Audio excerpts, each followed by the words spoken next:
अस्सलाम वालेकुम स्टूडेंट्स, आज आपका 9th बायोलॉजी का चैप्टर नंबर 2 का लेसन नंबर 21 है। स्टूडेंट्स, पिछले टॉपिक में हमने मलेरिया के बारे में पढ़ा था। हमने पढ़ा था कि मलेरिया जो है एक बायोलॉजिकल प्रॉब्लम है। इस बायोलॉजिकल प्रॉब्लम को हमने डिफरेंट जो बायोलॉजिकल प्रॉब्लम को हल करने के तरीक़ेकार हैं उस मेथड से हमने इसको हल किया था और फिर लास्ट में हम इस नतीजा पे पहुंचे थे कि मलेरिया जो है वो प्लाज्मोडियम की वजह से होता है। तो इस तरह हमने इस बायोलॉजिकल प्रॉब्लम को सॉल्व किया था। स्टूडेंट्स, आज का जो हमारा टॉपिक है वो ये है कि हमने ये सॉल्व करना है कि प्लाज्मोडियम जो है वो ब्लड में किस तरह से एंटर होता है, क्या सोर्स इसका होता है।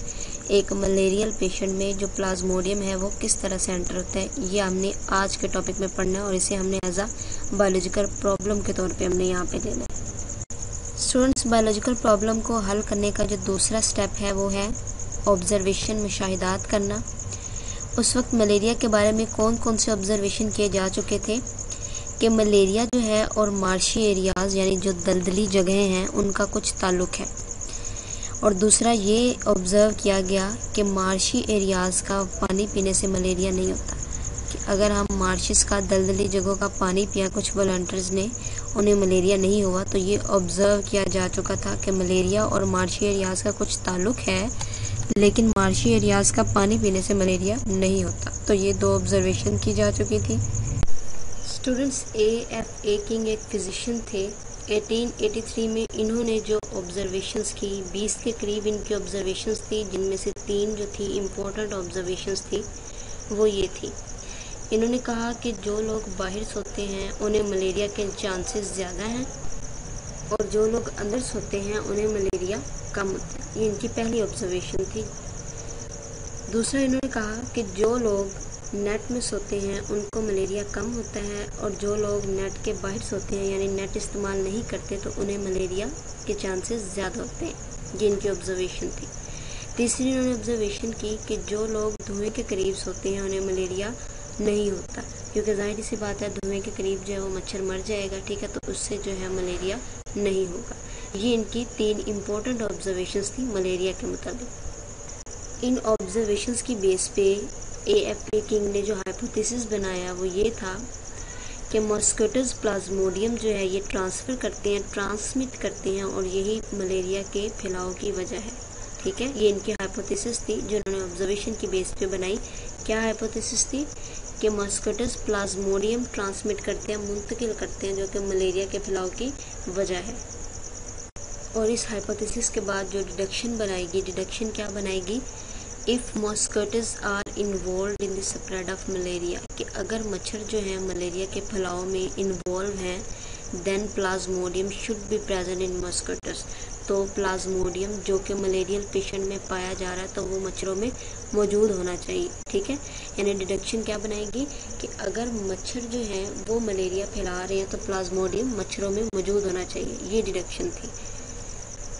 A mosquito can get plasmodium by biting a malarial patient, ठीक है ना, क्योंकि देखिए ये जो प्लाज्मोडियम है ये क्या है, ये पैरासाइट है, मच्छरों के पैरासाइट, ठीक है ना। ये मॉस्किटोज में मौजूद होते हैं, हर मॉस्किटो में ये मौजूद नहीं होता, ठीक है ना, क्योंकि पैरासाइट ज़रूरी नहीं है कि हर ऑर्गेनिज्म में मौजूद हो, ठीक है। तो हो सकता है कि जो मलेरियल पेशेंट है जिसमें पहले से प्लाज्मोडियम मौजूद है और वो पहले मच्छरों की वजह से उस पेशेंट में मुंतकिल हुआ है, अब कोई हेल्दी पर्सन जब उस पर्सन को बाइट करेगा, ठीक है, उसका ब्लड सक करेगा, तो हो सकता है प्लाज्मोडियम उस मॉस्किटो में भी वो ट्रांसमिट हो जाए।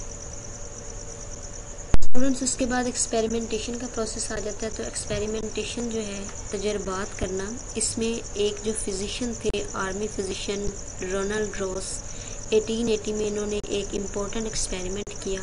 इनका एक्सपेरिमेंट क्या था, इन्होंने एक मच्छरों की वैरायटी ली, एक मस्किटो, फीमेल मस्किटो लिया, उसका वैरायटी जो है उसकी स्पीशी कौन सी है, एनोफिलीज। एनोफिलीज मस्किटो को इसने अलाउ किया कि वो एक मलेरियल पेशेंट को बाइट करे। अब इसने जो एक फीमेल एनोफिलीज मस्किटो लिया था उसमें प्लाज्मोडियम नहीं था, उसमें पैरासाइट नहीं था, लेकिन जब उसने मलेरियल पेशेंट को बाइट किया तो फिर क्या हुआ कि वो जो प्लाज्मोडियम मलेरियल पेशेंट में थे वो उस मस्किटो में चले गए, ठीक है ना, क्योंकि प्लाज्मोडियम पहले से मलेरिया के पेशेंट में प्लाज्मोडियम मौजूद होंगे, ठीक है, तो वो जो प्लाज्मोडियम है वो उस मस्किटो में ट्रांसफ़र हो गए, ठीक है। तो जब उसने मस्कीटो को कुछ टाइम के बाद किल किया तो उसने देखा कि प्लाज्मोडियम उस मस्कीटो के अंदर मौजूद है और वो डिवाइड हो रहा है, यानी ग्रोथ कर रहा है, अपनी तादाद में इजाफा कर रहा है। ये उसका तजर्बा था। रोनाल्ड रॉस ने अपने एक्सपेरिमेंट्स में फिर एक और मच्छरों की वैरायटी, जिसे हम क्यूलेक्स, फीमेल क्यूलेक्स मस्कीटो कहेंगे, ठीक है, इसको अलाउ किया कि वो बाइट करे मलेरियल स्पैरोज को, ठीक है, यानी ऐसे स्पैरोज जिसको मलेरिया की डिजीज़ थी, ठीक है। अब वो मलेरिया की डिजीज़ जिस स्पैरो की थी, उस स्पैरो से प्लाज्मोडियम किस में ट्रांसफ़र हो जाएंगे, मस्कीटोज में ट्रांसफ़र हो जाएंगे, ठीक है। वो जो पैरासाइट हैं प्लाज्मोडियम के जो मलेरियल स्पैरो में मौजूद हैं, जब मच्छर ने स्पैरो को बाइट किया तो उसके ज़रिए से, उस बाइट के ज़रिए से मच्छर में प्लाज्मोडियम मुंतकिल हो गया, ठीक है। अब उसने क्या किया, वो जो मस्कीटो जिसमें प्लाज्मोडियम मुंतकिल हो गया, अब उस मस्कीटो को बाइट करवाया हेल्दी स्पैरोज को, ठीक है, यानी ऐसे स्पैरो जिसको मलेरिया नहीं है उसको बाइट करवाया।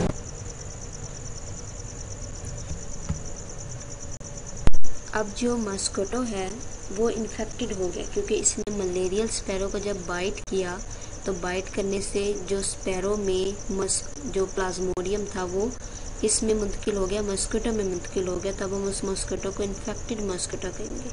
अब वो मस्कीटो जब दोबारा जो है हेल्दी स्पैरो को बाइट करेगा तो जाहिर सी बात है वो प्लाज्मोडियम जो है वो उस हेल्दी स्पैरो में भी मुंतकिल हो जाएगा, तो इस वजह से हेल्दी स्पैरो को भी जो है वो मलेरिया की डिजीज़ हो जाएगी। डायग्राम में देखें, ये फर्स्ट वाली जो स्पैरो है, स्पैरो इल विद मलेरिया, इस स्पैरो में इसको मलेरिया है तो इसमें क्या होंगे, प्लाज्मोडियम के पैरासाइट भी होंगे, क्योंकि मलेरिया उसी को कहेंगे ना जिसमें हम कहेंगे कि प्लाज्मोडियम के पैरासाइट मौजूद है, उसी वजह से मलेरिया हो रहा है, ठीक है। और जब कोई हेल्दी क्यूलेक्स जो मस्कीटो है जब इसको बाइट करेगा तो वो प्लाज्मोडियम इस जो है मच्छर में, इस क्यूलेक्स के जो मस्कीटो है इसमें मुंतकिल हो जाएगा, क्योंकि जो प्लाज्मोडियम है वो किसका पैरासाइट है, इसी इंसेक्ट्स का, ये जो मस्कीटोज हैं इन्हीं के पैरासाइट्स हैं, ठीक है। और अब ये जो क्यूलेक्स मस्कीटो है ये इन्फेक्टेड क्यूलेक्स मस्कीटो हो गया, जब ये अब हेल्दी स्पैरो को बाइट करेगा तो उस हेल्दी स्पैरो को भी मलेरिया की डिजीज़ हो जाएगी।